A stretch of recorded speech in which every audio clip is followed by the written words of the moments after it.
ជំរាបសួរសួស្តីបងប្អូនទាំងអស់គ្នាពីសមិទ្ធដែលតាមទៅជួយគ្រប់គ្រង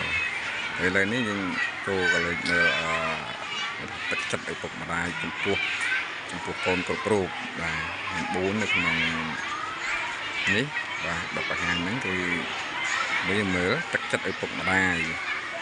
បាទទី1គាត់ថាបើពុកម៉ែល្ងងសូមឲ្យកូនឆ្លាតទី2បើពុកម៉ែមិនស្អាតសូមឲ្យកូនបវរទី3បើឪពុកម៉ែអាក្រក់សូមឲ្យកូនល្អ